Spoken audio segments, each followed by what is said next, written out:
uh, Yang Berhormat Pengerusi, pertama kita ingin merakamkan ucapan terima kasih kepada ahli-ahli yang berhormat, Yang Berhormat Selayang, Celahan Bukit Bintang, Batu Gajah, Yang Berhormat Jasin, Celahan Parit Buntar, Sungai Petani, Lenggong, Bintulu, Yang Berhormat Tumpat, Yang Berhormat Lipis, Yang Berhormat PJ Selatan, Yang Berhormat Kubang Krian, dan juga Yang Berhormat Kuala Kangsar, Yang Berhormat Pokok Sena, Celahan Lenggong, seterusnya Rantau Panjang, Bagan Serai, Batu, dan yang terkini Yang Berhormat Langkawi, Celahan Kota Tinggi dan Kinabatangan.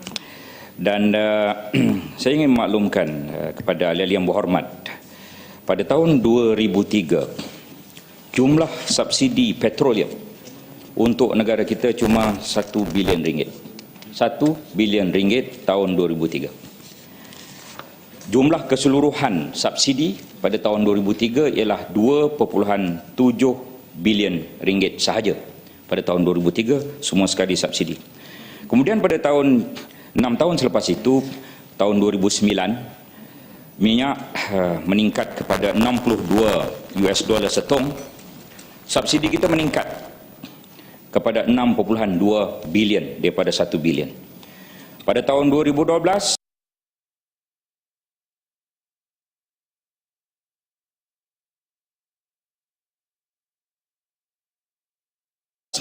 minyak meningkat di pasaran dunia dengan 112 US dollar setong. Subsidi kita 24.7 bilion meningkat. Pada tahun 2013, pada 3 bulan 9, minyak meningkat kepada 115.5 US dollar setong, yang menyebabkan subsidi kita meningkat kepada 24.8 bilion. Daripada dalam masa 10 tahun, daripada 1 bilion kepada 24.8 bilion. Dan daripada keseluruhan subsidi tahun 2003, 2.7 bilion meningkat kepada 44.1 bilion pada tahun sudah, yang menyebabkan 15% daripada bajet tahun 2013 adalah hanya untuk membayar subsidi. Ini adalah fakta yang berada di hadapan kita. Oleh kerana fakta itu,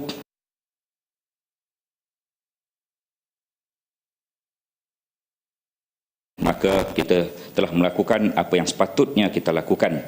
Kemudian Yang Berhormat Tumpat ada menyebut apakah pecahan-pecahan daripada 8.8 bilion peruntukan yang kita pohon dalam perbekalan tambahan ini. RON 95, 4.4 bilion. 50% digunakan oleh subsidi RON 95. Diesel 3.52 bilion ataupun 40% daripada perbekalan tambahan yang dipohon 88. LPG 0.88 bilion ataupun 10% daripada tambahan yang kita pohon. Yang Berhormat Selayang bertanya kenapa perkara ini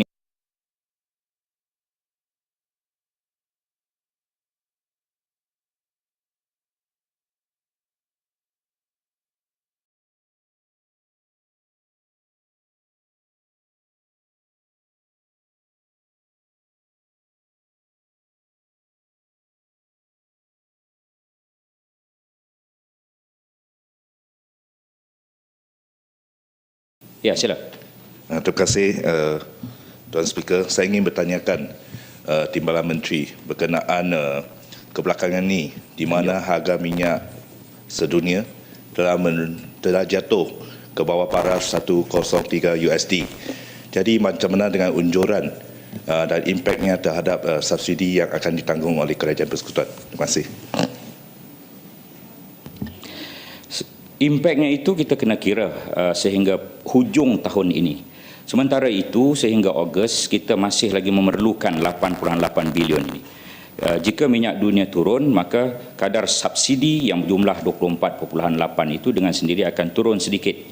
Itu jawapan saya untuk Yang Berhormat Tanjung. Selayang tadi bertanyakan tentang BRIM. BRIM ini untuk kita membantu yang berpendapatan rendah.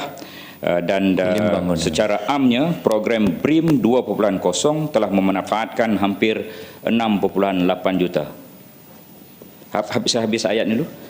Secara amnya program BRIM 2.0 telah memanfaatkan hampir 6.8 juta rakyat di seluruh Malaysia dengan belanja lebih kurang 3 bilion ringgit. Penerima yang berjaya merangkumi 4.8 juta penerima isi rumah dan 1.9 juta penerima bujang. Sila Kulim Bandar Baru. Yang Amat, subsidi ni kita rasa dia macam kanser yang mesti diselesaikan. Adakah dengan kaedah BRIM ni, kerajaan sepatutnya mengambil satu tindakan yang lebih drastik? Kerana kita semua rasa kerajaan mesti berlaku adil. Subsidi hanya perlu diberi kepada mereka yang memerlukan. Kalau hari ini kerajaan sudah pun ada 6.8 juta ataupun 5 juta keluarga yang di bawah pendapatan RM3,000 yang sepatutnya menerima bantuan, tidakkah kerajaan berani membuat satu keputusan yang besar untuk revive ataupun tarik balik subsidi ini? Kerana tidak adil kalau subsidi minyak dibagi kepada orang yang bawa kereta Ferrari, kalau kita bandingkan dengan orang kampung yang hanya pakai motosikal. Ataupun subsidi gas kita bagi kepada banglo 10 biji rumah, 10 bilik, kalau dibandingkan kemampuan yang sepatutnya dia ada kepada, yang patut diberi kepada orang kampung. Bila agaknya kerajaan berani membuat tindakan itu? Dan kita jangan bimbang dengan pembangkang ni. Kita buat macam mana pun dia akan tidak setuju. Jadi dia tidak akan setuju sebab itu naluri dia. Itu cara dia. Tapi bila kerajaan nak buat supaya segala permasalahan berhubung dengan kekuatan ekonomi negara, keyakinan pelabur untuk datang, keberkesanan perbelanjaan ni akan lebih dilihat, kerajaan lebih berhemah ni. Terima kasih. Terima kasih Yang Berhormat Kulim Bandar Baru. Masalah yang berada di hadapan kita ini ialah bukan hanya subsidi petroleum. Itu masalah yang ada di hadapan kita. Daripada 44.1 bilion subsidi petroleum ialah 28.7 bilion. Kita ada subsidi-subsidi lain. Ini yang kita perlu secara beransur-ansur. Walau bagaimanapun kerajaan komited untuk meneruskan beberapa perkara, contohnya keperluan asas subsidi beras 528 juta ringgit, subsidi minyak masak 1.5 bilion ringgit. Kepada mereka yang susah menggunakan elektrik cuma RM20 sebulan, itu kita hapuskan, tak perlu bayar, 150 juta ringgit. Kemudian para nelayan yang menangkap ikan dan membawa ikan ke darat, kita bagi insentif tangkapan nelayan 231 juta ringgit. Kemudian pengeluaran padi pun kita bagi subsidi 563 juta ringgit. Jadi begitu banyak kumpulan-kumpulan subsidi. Kemudian apabila kita pergi ke klinik, kita cuma bayar RM1, itu juga adalah subsidi. Buku teks adalah juga merupakan subsidi. Kemudian PTPTN, anak-anak kita yang belajar di universiti, 90% daripada bayaran di universiti itu ditanggung oleh kerajaan. Yang PTPTN diberi pinjam itu cuma 10% saja. PTPTN hanya membayar 10% daripada kos. Dan kita meneruskan pinjaman PTPTN itu untuk 10%, namun kita jadikan percuma kalau mereka mendapat first class honours, ya. Dan ini merupakan galakan pada mereka. Namun kalau kita percumakan segalanya, seluruh pendidikan negara ini akan merosot kerana pelajar-pelajar kita dapat third class honours pun masih tak perlu bayar. Apabila kita adakan, kalau mereka mendapat first class honours percuma, maka berlomba-lomba mereka untuk mendapatkan first class honours, maka seluruh pendidikan negara kita ini akan meningkat kepada tahap-tahap yang lebih tinggi.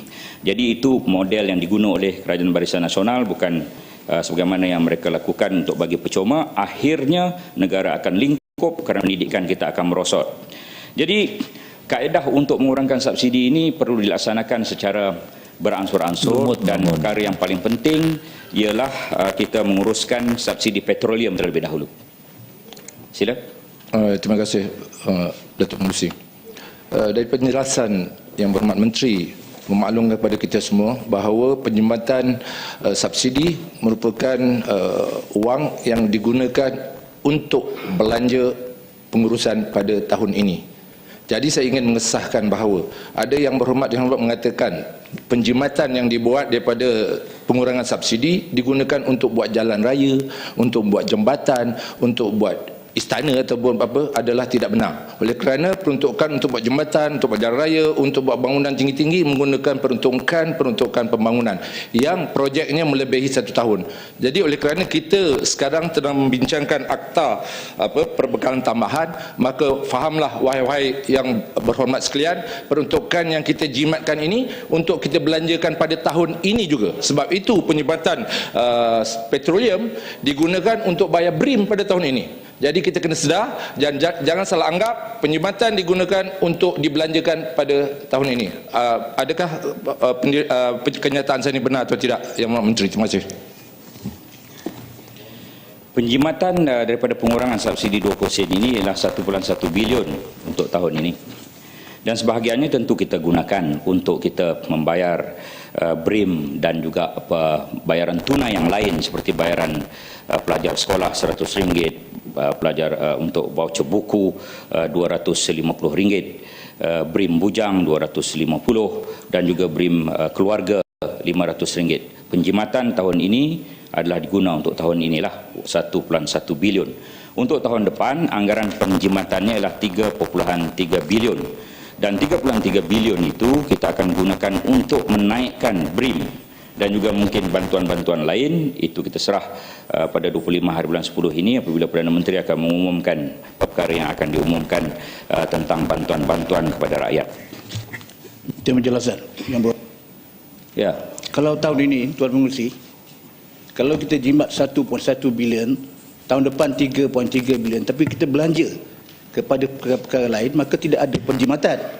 Yang ada berlaku ialah kita ambil duit daripada poket kiri masuk poket kanan. Tidak ada penjimatan. Terima kasih. Dia dipanggil, Yang Berhormat Raub, dia dipanggil rasionalisasi subsidi. Rasionalisasi kita terima, tapi bukan penjimatan. Rasionalisasi ini sebagai sebahagian daripada langkah untuk mengekang perbelanjaan defisit. Tapi kita cakap kita mesti nilaikan 2% itu berapa nilainya, ya. 2% yang diturunkan itu nilainya 1.1 bilion. Kita menggunakan perkataan penjimatan lah, ya. Tahun depan 3.3 bilion. Untuk kegunaan kita telah nyatakan, Perdana Menteri juga telah menyatakan. Yang kita buat ini ialah rasionalisasi subsidi. Ini kerana kajian oleh kerajaan menunjukkan pemberian subsidi bahan api adalah tidak bersasar ataupun tersasar lah. Not well targeted. Minta penjelasan lagi Yang Berhormat. Kalau 30% sahaja daripada penduduk negara ini enjoy benefit daripada subsidi itu, kerana kita nak menghukum 70% itu, yang 30% itu turut menderita juga. Kena bayar harga mahal. Nanti belum lagi, sekejap lagi. Sebab apabila kita pergi ke pam minyak, kita tidak berfalsafah, wah dunia ini sama subsidi naik ditarik ke atau tidak. Kita hanya tengok ex pump price. Sebelum 3 hari bulan, siapa-siapa yang masuk stesen minyak akan melihat bahawa harga RON 95 ialah RM2 dan harga diesel RM1.80. Tapi selepas 3 hari bulan September, semuanya naik. Jadi kepada mereka ialah harga barang naik. Bukannya mengenai berfalsafah mengenai subsidi ditarik ataupun dikurangkan. Mari saya jelaskan sekali lagi, saya ada teks yang tepat supaya saya tidak tersilap dalam membaca perkara ini. Ya, marbuk bangun ya. Kajian oleh, sabar dulu, dengar ni, lepas itu barulah siapa-siapa nak bangun silakan. Ya. Kajian oleh kerajaan menunjukkan pemberian subsidi bahan api adalah tersasar, di mana rakyat berpendapatan tinggi mendapat manfaat terbesar berbanding rakyat berpendapatan rendah. Okey. Keduanya berdasarkan jumlah perbelanjaan keseluruhan isi rumah di Malaysia ke atas petrol RON 95. Hanya 30% disumbangkan oleh kumpulan isi rumah yang berpendapatan kurang daripada RM3,000 sebulan. Ini adalah dapatan kajian secara purata pada tahun 2009-2010 oleh Jabatan Perangkaan Malaysia yang dipanggil sebagai Household Expenditure Survey dengan izin penyiasatan perbelanjaan isi rumah 2009-2010 yang dipertikaikan oleh YB Pokok Sena apabila saya menyebut bahawa purata perbelanjaan ke atas petrol isi rumah yang berdapatan kurang 3,000 sebulan ialah RM132 berbanding RM375 sebulan oleh isi rumah yang berpendapatan lebih RM5,000. Ini adalah daripada Household Expenditure Survey 2009-2010, 5 tahun sekali. Angka terkini belum dibuat kajian. Seterusnya, kajian oleh Tabung Kewangan Antarabangsa pula mendapati di seluruh dunia manfaat subsidi petrol kepada rakyat mengikut pendapatan isi rumah adalah sangat regresif. Lebih 80% daripada manfaat subsidi petrol dalam dunia dinikmati golongan 40% isi rumah berpendapatan tinggi. Manakala bagi diesel dan gas petroleum cecair 65% dan 70% daripada manfaat subsidi dinikmati golongan 40% isi rumah berpendapatan tinggi. Yang mula saya baca tadi, Household Expenditure Survey yang dimomok-momokkan oleh Pokok Sena. Yang kedua yang saya baca tadi ialah oleh kajian oleh Tabung Kewangan Antarabangsa. Saya bukan mereka-reka angka ini. Oleh kerana itu, menyedari hakikat tersebut, kerajaan mengambil inisiatif melaksanakan rasionalisasi subsidi, mengalih secara berperingkat kaedah pemberian subsidi daripada subsidi pukal yang membawa banyak ketirisan kepada subsidi yang bersasar, well targeted dengan izin. Di bawah prinsip ini, pemberian subsidi akan tetap diteruskan tetapi akan diberi hanya kepada kelompok yang benar-benar memerlukan. Merbuk ke siapa ke? Silakan. Ya, Merbuk. Terima kasih Tuan Ketua. Saya rasa sudah sampai masanya harga minyak ataupun subsidi minyak dikurangkan. Memandangkan harga minyak di negara jiran kita seperti Thailand, Indonesia dan Singapura terus naik. Dan kenaikan ini meninggalkan jurang yang lebar. Maksudnya, jika harga kita terlalu rendah akan menggalakkan kegiatan penyelundupan. Jadi pihak kementerian memanglah ditegur oleh pihak pembangkang menyatakan bahawa kementerian tidak mengambil inisiatif untuk mengurangkan penyelundupan atau mencegah penyelundupan. Jadi saya rasa untuk mengelak penyelundupan ini, kenaikan harga yang rasional, harga minyak yang rasional perlulah diadakan pada masa dan tepat pada masanya. Sekian. Terima kasih Yang Berhormat Merbuk. Untuk ingatan kita sekali lagi bahawa harga diesel di Malaysia RM2, harga diesel bersubsidi RM2. Di Thailand RM3.06, Singapura RM4.32, Indonesia RM3.43, Filipina RM4.32. Kemudian harga RON 95 bersubsidi di Malaysia RM2.10, patutnya RM2.73. Ya. Di Thailand RM4.74, Singapura RM5.56, Indonesia RM3.05, Filipina RM5.44. Itu adalah harga-harga negara jiran. Itulah antara punca kenapa penyeludupan masih berlaku, dan walaupun kita berusaha sedaya upaya untuk mengurangkan penyeludupan, masih lagi berlaku. Bukan hanya penyeludupan luaran, ia juga berlaku ketirisan dalaman di mana subsidi dijual kepada pihak industri. Sepatutnya pihak industri petrol dan diesel subsidi mereka tidak layak. Kemudian Yang Berhormat Batu Gajah bertanya apakah benchmark yang mengatakan negara tidak berada dalam krisis sedangkan belanjaan negara sudah berada dalam defisit. Sesebuah negara akan berada dalam krisis apabila negara itu mencatatkan pertumbuhan KDNK negatif bagi 2 suku berturut-turut. Itu dia. Itu tafsiran antarabangsa. Namun begitu, Malaysia telah mencatatkan kadar pertumbuhan positif dan menggalakkan dalam tempoh suku kedua tahun ini, iaitu pada kadar 4.3% dan suku pertama sebanyak 4.1%, meskipun negara berhadapan dengan persekitaran luar yang kian mencabar. Sementara itu, sehingga Jun 2013, kadar pengangguran dicatatkan pada kadar 3.1% atau dengan perkataan full employment level. Pada 13 September 2013, kedudukan reserve antarabangsa berjumlah RM429.2 bilion atau USD 135.1 bilion. Paras ini mencukupi bagi membiayai 9.3 bulan import tertangguh dan 3.8 kali hutang luar jangka pendek. Itu mengenai krisis, apakah yang dimaksudkan krisis ekonomi, dan negara kita langsung tiada kaitan dengan krisis ekonomi yang disebut oleh pembangkang. YB Jasin,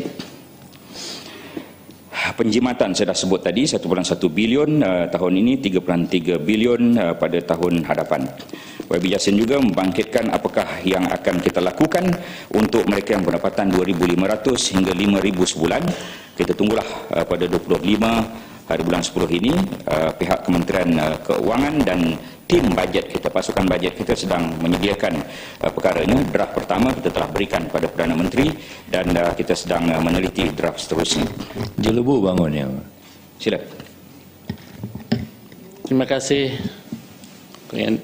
Datuk Pengerusi dan Timbalan Menteri. Subsidi mempunyai kaitan langsung dengan harga. Jadi sebarang perubahan kepada subsidi, sama ada naik ataupun turun, akan menyebabkan kenaikan kepada harga. Itu tidak boleh dielak. Dalam konteks rasionalisasi harga ataupun subsidi, kerajaan mengambil keputusan menurunkan subsidi 20 sen itu memberi kesan secara langsung kepada kenaikan harga minyak 20 sen. Jadi apakah langkah-langkah? Kerana kenaikan harga minyak 20 sen ini akan diikuti biasanya oleh kenaikan harga-harga lain juga.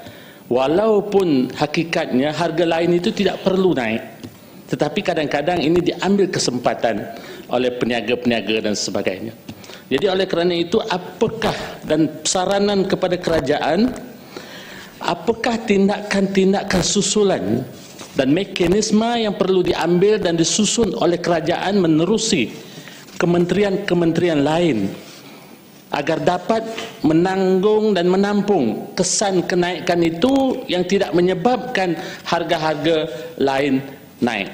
Jadi oleh kerana itu, rasionalisasi yang dilakukan oleh kerajaan dengan memperkenalkan subsidi berfokus ini, maka penurunan harga minyak yang dibuat secara blanket, subsidi blanketnya itu menyebabkan keuntungan lebih kepada mereka yang berada. Sebab itu mereka berada wajar membayar pada harga pasaran yang sepatutnya. Tetapi bagi kumpulan yang susah dan miskin di bawah 3,000 ini, apa tindakan dan susunan supaya harga tepung tidak naik, harga pengangkutan tidak naik? Sebab itu perlu ada subsidi yang terus untuk mengganti dan menampung kesan ini kepada industri-industri yang berkaitan dengan keperluan-keperluan asas kepada kumpulan sasa ini. Terima kasih. Boleh jawab sekali, pendek ya?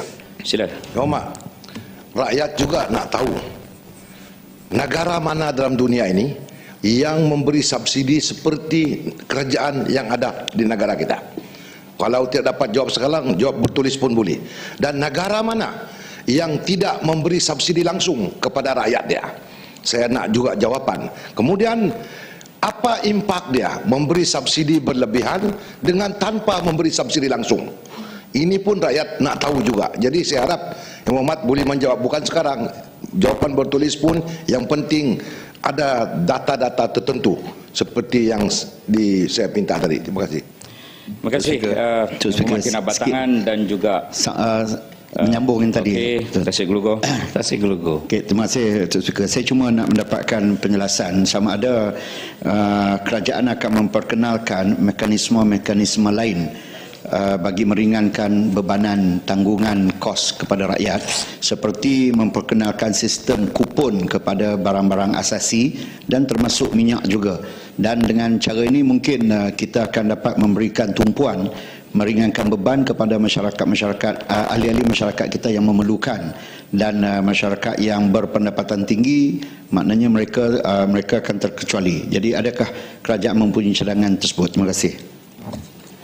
Terima kasih kepada Yang Berhormat Jelebu, Yang Berhormat Kinabatangan, Yang Berhormat Tasik Gelugo. Kita ada NKRA yang penting, iaitu menangani kos sara hidup. Dan NKRA ini dipengerusikan sendiri oleh Yang Berhormat Timbalan Perdana Menteri, dan pelbagai jabatan ada dalam tim NKRA untuk mengurangkan kos sara hidup itu, dan segala pandangan-pandangan yang berhormat ini saya kira saya sendiri akan menyatakan kepada kumpulan NKRA yang berkaitan. Dan mengenai soalan kinabatangan itu, saya tidak ada negara-negaranya sekarang. Kita akan dapatkan data-data itu dan saya akan berikan pada Yang Berhormat Kinabatangan. Daripada Yang Berhormat Jelebu, perkara yang kita nyatakan antaranya ialah mengenai tekanan inflasi ini. Itu semua adalah satu perkara yang wajar dan mesti ditangani oleh kerajaan. Wajib kita tangani. Kita akan meningkatkan penguatkuasaan, pemantauan harga, ya, menjalankan pemeriksaan secara fizikal di premis perniagaan. Kita pada tahun 2011 kita telah meluluskan Akta Kawalan Harga dan Anti Pencatutan, dan KPDNKK tentunya akan melaksanakan tentang perkara ini. Saya kira patut ditangkap je, dan kita tunjukkan kepada orang ramai bahawa akta itu dilaksanakan, ya. Kemudian kita akan meneruskan produk Satu Malaysia ini. Kalau kita rasa kedai-kedai lain menjual dengan mahal, kita pergi ke kedai rakyat Satu Malaysia, dan kita kena perbanyakkan kedai rakyat Satu Malaysia ini. Menu rakyat Satu Malaysia kita perlu perbanyakkan, klinik rakyat Satu Malaysia kita perlu perbanyakkan, supaya segala produk Satu Malaysia ini menyaingi pasaran, yang menyebabkan pasaran akan menurunkan harga. Kalau tidak, mereka terpaksa tutup kedai. Oleh kerana itu, mereka dengan sendiri akan menurunkan harga sebagaimana harga-harga di kedai rakyat Satu Malaysia misalnya. Saya ingin meneruskan jawapan. Yang Berhormat Jasin juga menyebut bagaimana 2,500 hingga 5,000 itu kita sedang memberikan perhatian. Menteri Keuangan juga telah membuat kenyataan-kenyataan yang tertentu, Menteri Keuangan 2 semalam, dan kita tunggulah, ya, keputusan kerajaan dalam sedikit masa lagi. Yang Berhormat Kubang Krian bertanya, apabila berubah harga minyak, misalnya harga minyak dunia turun, apa berlaku kepada minyak negara kita? Kita telah menetapkan harga yang lebih rendah, ya, pada 23 Ogos 2008 daripada RM2.70 turun 15 sen. Ini akibat daripada penurunan harga dunia, turun RM2.55. 7 kali, ya. 25 September tahun 2008 10 sen kepada RM2.45. 15 Oktober 2008 15 sen kepada RM2.30. 1 November 2008 15 sen kepada RM2.15.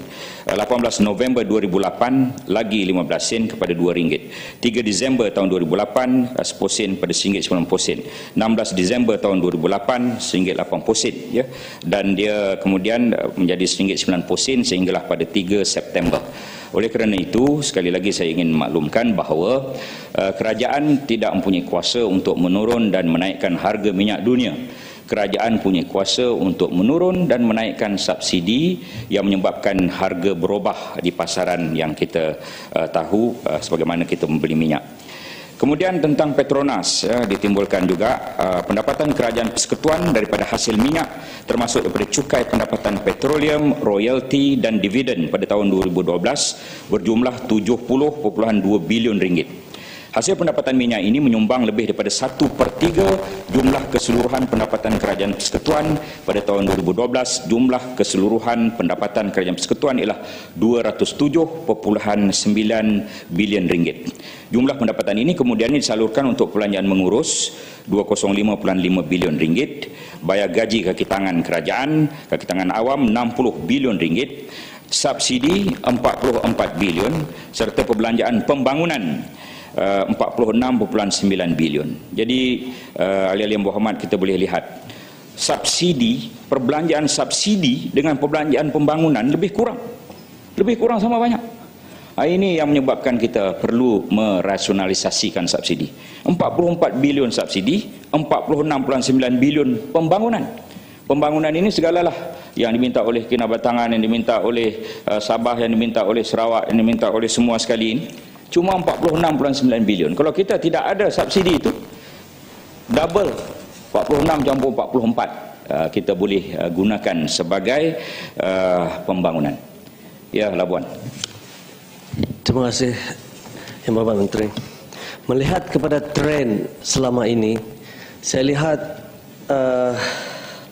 ianya akan berterusan dan ianya akan terus menjadi isu. Jadi,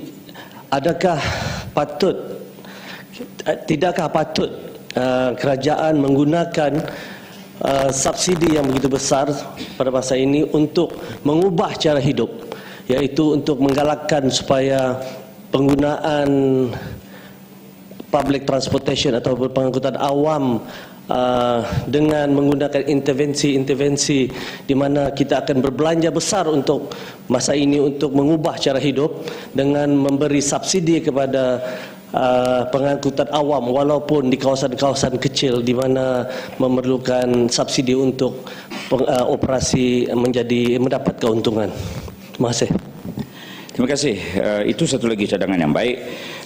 Ahli-ahli yang berhormat sebenarnya telah memberikan beberapa cadangan baik, ya, seperti yang berhormat daripada mana tadi? Yang berhormat daripada Parit Buntar misalnya, kad khas.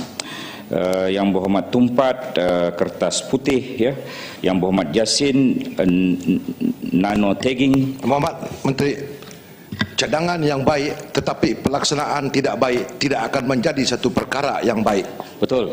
Ya. Setuju. Amat dipersetujui. Dan lagi cadangan-cadangan YB Lipis, yang berhormat Lipis misalnya, peraturan perlu diketatkan dan tangkapan terhadap penyeludupan perlu ditingkatkan, dan subsidi perlu adil, ya. Yang berhormat Kubang Kerian, saya telah jawab tadi. Kemudian yang berhormat Pokok Sena, berhemah dalam perbelanjaan. Ya, merbuk lagi sekali. Sekali lagi, saya juga nak cadangkan kereta yang 3000 cc ni, apabila kenaikan harga, dah tentu minyaknya, operasinya akan lebih. Jadi saya nak cadangkan kereta yang lebih 3000 cc, yang lebih daripada 10 tahun, dikurangkan road tax-nya kepada nilai yang berpatutan, kerana kereta lama ini tidak lagi digunakan oleh golongan kaya di bandar, tetapi digunakan oleh golongan yang berpendapatan rendah di kampung-kampung. Sekian. Ya, Muhammad, tambahan sikit. Saya setuju. Perkara ini baru kita sedari apabila ada BRIM. Jadi kebanyakan rakyat kita di Beluran, Datuk Pertua punya kawasan Kinabatangan, ditolak permohonan BRIM sebab mempunyai kereta cc 2000 ke atas. Sedangkan kereta itu sebetulnya tidak ada harga langsung. Diorang beli 4-5 ribu dibikin untuk kegunaan kampung. Jadi tapi apabila didaftarkan dia melebihi 2000 ke atas, dia tidak layak menerima BRIM. Kena ada kereta besar, dia kata. Sedangkan ini kegunaan di kampung, tidak ada apa-apa pun biliu dia. Jadi ini harap dapat diambil perhatian, jangan sampai, itu saya kata tadi, cadangan yang baik, BRIM ini baik, tapi pelaksanaan tidak baik, menjadi tidak baik. Jadi kita harus cadangan yang baik, pelaksanaan yang baik akan dapat merakyatkan rakyat itu sendiri. Terima kasih. Tuan Menteri, saya sambung sikit, tambah sikit. Kinabatangan memaklumkan bahawa kereta 2000 cc tapi dah buruk orang rakyat biasa yang pakai, bukan orang kaya. Saya ada masalah di Pulau Langkawi. Kerana Langkawi ni free duty. Bila dia orang kata kereta 2000 cc, kereta orang kaya, tapi sebenarnya di Langkawi kereta orang miskin. Kerana cherry daripada China RM16,000 tapi 2000 cc. Apabila masuk nama, tengok ramai kawan-kawan saya yang kena reject untuk dapat BRIM. Jadi saya minta Yang Berhormat Timbalan Menteri dapat melihat perkara ini untuk Langkawi, untuk Labuan dan juga untuk rakyat biasa, untuk kereta cc ini. Terima kasih Kinabatangan yang berucap bagi pihak Beluran. Beluran dia tidak boleh nak berucap, ya, mendengar, ya. Merbuk, ya, Langkawi. Ini adalah kes-kes khusus yang menarik di tempat masing-masing. Four wheel drive diperlukan di Kinabatangan. Dia kadang-kadang bukan lagi kenderaan mewah, ya, dia kenderaan yang perlu. Jadi perkara begini adalah merupakan kes-kes khas BRIM yang wajar diperhatikan, dan lembaga hasil dalam negeri yang menjadi urus dia kepada BRIM ini akan memerhatikan, dan saya akan memastikan perkara yang disebut oleh Langkawi, Merbuk dan juga Kinabatangan ini diambil perhatian. Labuan tadi dia menyebut tentang pengangkutan awam. Macam di Kuala Lumpur ini misalnya, 51 km daripada Sungai Buloh ke Kajang MRT itu siap hanya pada hujung tahun 2016 dan boleh diguna kemungkinan pada tahun 2017. Dan lanjutan kepada LRT ada 2 tempat ya, Ampang, dan ada satu lagi yang kita ingin lanjutkan relnya itu tertangguh, terlewat sedikit projek itu kerana ada masalah kabel bawah tanah dan sebagainya. Lewat lagi 2 tahun kepada 2016. Jadi kelihatannya pada tahun 2017 baru nampak macam sempurna sedikit pengangkutan awam di Kuala Lumpur. Itu kita cerita di Kuala Lumpur. Sebelum sempurnanya perkara itu, maka saya melihat subsidi-subsidi ini masih terus ada. Jika tidak, kita terpaksa membayar RM2.73 untuk RON 95 dan RM2.80 untuk diesel. Dan jika perkara itu dilaksanakan, banyak implikasi-implikasi yang amat negatif pada ekonomi yang kita perlu tangani. Ia perlu dilaksanakan secara gradual ataupun beransur-ansur. Okey. Yang berhormat, RON 97 yang dibangkitkan oleh Kuala Krai, ada satu ketika pada 3 September RON 97 lebih murah daripada RON 95. Mengapa? Ditanyakan oleh Kuala Krai. Dia begini, pada 3 bulan 9 itu RON 97 telah ditetapkan berdasarkan pada purata harga RON 97 sepanjang bulan Ogos. Puratanya itu, maka kita dapatlah pada minggu pertama RON 97 berapakah harganya. Oleh kerana ada sedikit masalah teknikal, maka kita mengumumkan RON 95 RM2.73 campur subsidi, dan RON 97 kurang daripada subsidi RON 95 itu. Sebenarnya dalam masa 2 hari selepas itu telah diperbetulkan, dan RON 97 nilainya ialah sekarang ini kosnya ialah RM2.85 tanpa subsidi. Saya kira ini yang akhir yang PJ Selatan ada menyebut tentang e-filing dan kutipan selepas pelaksanaan skim taksiran sendiri LHDN. Statistik e-filing sehingga 31 Ogos 2013. Manual 837,280 file, e-filing 2.951 juta. Jadi boleh kita bayangkan ya, secara manual tidak sampai 1 juta, e-filing dia meningkat hampir 3 juta. Ini adalah kebaikan kita menggunakan e-filing ini. Ia memudahkan urusan mengemukakan borang nyata cukai pendapatan BNCP oleh pembayar cukai dengan mudah, tepat dan selamat seiring dengan pengenalan sistem taksir sendiri. Proses menaksir cukai menjadi lebih cepat berbanding jika mengemukakan BNCP secara manual, dapat mengelakkan berlaku kesilapan ketika melapor dan mengira cukai yang sepatutnya dikenakan. Proses bayar balik menjadi lebih cepat berbanding jika mengemukakan BNCP secara manual. Jadi adakah penipuan dan sebagainya? Ya, memang berlaku, kita tak nafi.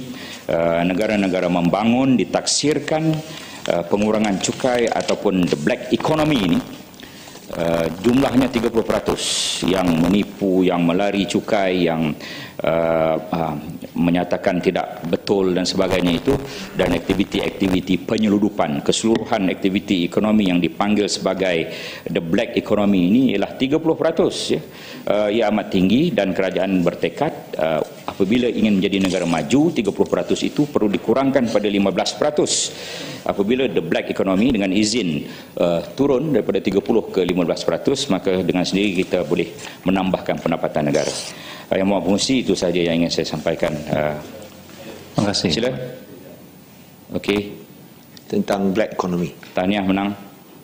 Terima kasih. Harap sama-sama menang. Nampi menang mula. So, saya nak tanya tentang itu black economy. Kerana seperti mana yang disebut oleh Yang Berhormat Perdana Menteri, bolehkah pihak kerajaan memberikan tumpuan bukan hanya kepada pengusaha-pengusaha atau peniaga-peniaga dalam negara? Kerana biasanya kalau mereka diperiksa oleh LHDN, dan kita terima banyak aduan macam mana LHDN bersikap dengan amat tidak munasabah ke atas peniaga-peniaga dengan tuntutan-tuntutan yang lebih. Tapi pada masa yang sama, tidakkah perhatian yang sama diberikan kepada pihak yang terlibat dalam perniagaan atau rasuah, di mana mereka memiliki harta benda yang luar biasa? Dan yang kedua juga tentang aliran, di mana telah disebutkan oleh suatu laporan daripada para pakar ekonomi Bank Dunia, Global Financial Integrity Report daripada Washington, di mana Malaysia mendapat kedudukan yang amat tinggi dengan aliran keluar sampai 1 trilion ringgit dalam tempoh masa 10 tahun ini, iaitu apa yang disebut sebagai illicit outflow of funds. So dalam aspek ini, mengapakah pihak kerajaan tidak mengambil langkah? Sungguh pun kita dapat jawapan, tapi jawapan hanya cuba menjelaskan sesuatu yang tidak dapat dijustifikasikan, sedangkan tindakan tidak diambil. Dan saya harap Timbalan Menteri boleh memberitahu Dewan Yang Mulia ini apakah langkah yang diambil. Terima kasih. Sambung sikit Menteri. Okey.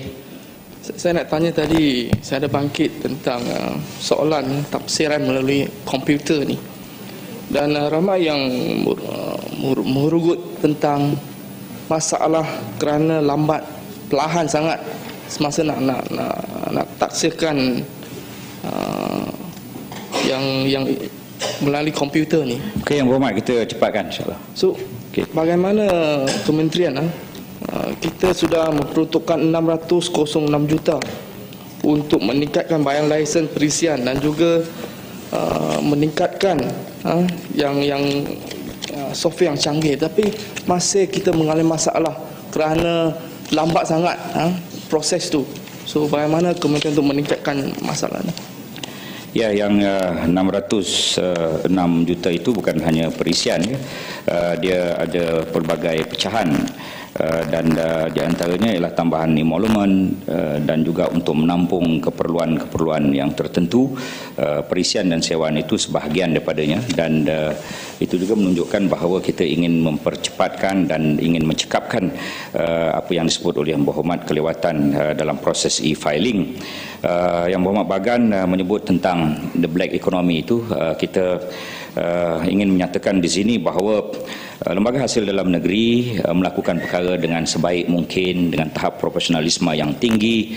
11,000 pegawai di dalam LHDN itu tentunya memberikan tahap-tahap yang tertentu. Sebagai contoh, kalau kita kurang membayar balik, kita membayar balik cukai, lepas itu kita ada bayaran balik, itu lambat kerajaan bayar. Jika lambat 90 hari, maka kerajaan bagi pampasan 2% kepada penerima yang sepatutnya menerima dalam masa 90 hari itu. Ini adalah satu SOP baru di bawah LHDN, supaya LHDN akan terus melaksanakan tugas dengan baik. Sebagai contoh, pada tahun 2012, pendapatan kasar LHDN untuk negara ialah 124.8 bilion. Kemudian setelah ditolak sebagainya 117.8 bilion. Anggaran kutipan 2013, anggaran asal 128 bilion, dan anggaran yang kita telah revise baru-baru ini mudah-mudahan kita boleh mencapai kepada 134 bilion. Terima kasih kepada Yang Berhormat yang bertanya soalan-soalan, dan saya telah cuba menjawab setakat yang boleh. Terima kasih. Terima kasih Yang Berhormat.